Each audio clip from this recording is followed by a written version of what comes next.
Yeah, so I do a lot of, coaching with the designers who work for me, helping them to understand that it doesn't matter if you're right, if your voice isn't heard. Right? And that making sure that you're heard is a pretty complex art. Understanding the perspective of the people and the stakeholders that you're presenting to and their bias and their goals, and presenting in a way that will make the right ideas sold to them, palatable to them. But that's that sentence. It doesn't matter if you're right, if you're not heard. Like if instead of looking at this as something that's wrong with the world, we take it as a truth, it sort of forms a new level of truth, right? And it's one that either we dismiss the nostalgia that it's something wrong, or we accept it as truth, and then how do we work with that instead of working with the old system?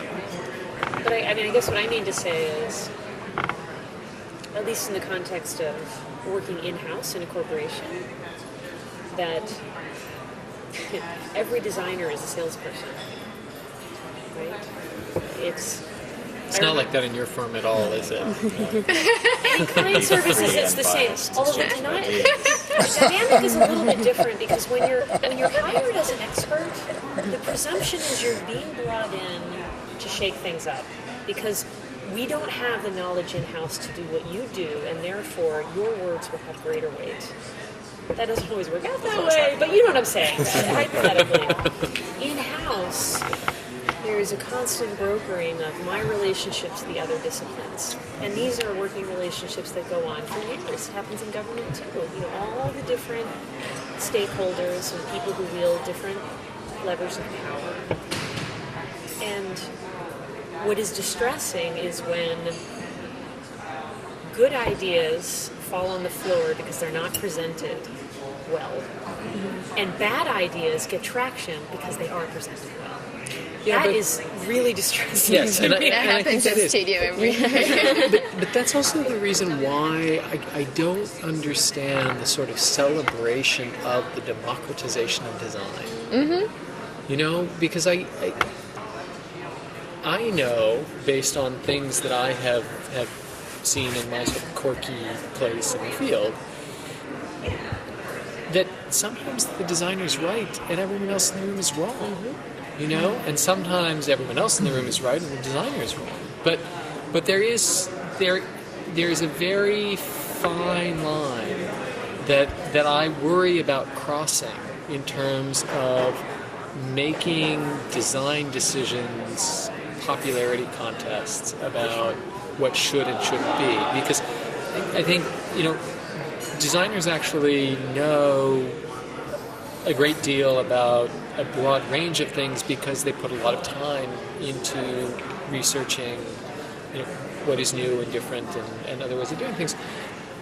And this isn't true to a person, but by and large, having witnessed community board meetings and things like that, people bring their own experience and expertise to the table, and sometimes that comes with great insight, and sometimes it comes with great limitation. And it's the limitation side of this whole issue of democratization that really concerns me, because I think that a large portion of America's taste culture is actually set by a pretty low bar. Not because they're not capable of having a higher bar, but because their environments have been so dumbed down that they don't have the opportunity, unless they go out and seek it, to begin to kind of challenge those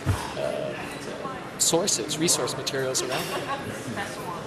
And at some level, doesn't it go to the nature of the structure that allows for those exchanges to take place? In other words, obviously, I agree with you that it's kind of problematic to open the sort of the kind of debate, say, relative to design quality to a kind of absolute kind of free-for-all. Right? Because I think there is this kind of tendency on the net, and blogs for me are kind of a prime example of this, where the supposed kind of democratization of information actually ends up in a kind of tyranny of kind of minor opinion, right? Where basically because everybody has a Or voice. sensationalize Yeah, it. or exactly, and in fact, it ends up generating kind of highly contentious. I mean, it was kind of interesting to hear Michael Speaks talking about the debate about that project, because it's actually been exactly my experience with the kind of blogosphere, if you will, which is that it's a kind of lowest kind of common denominator of opinion, actually, that tends to kind of sort of take place on those. Where I mean, it's literally infantile, it's ill-informed, it's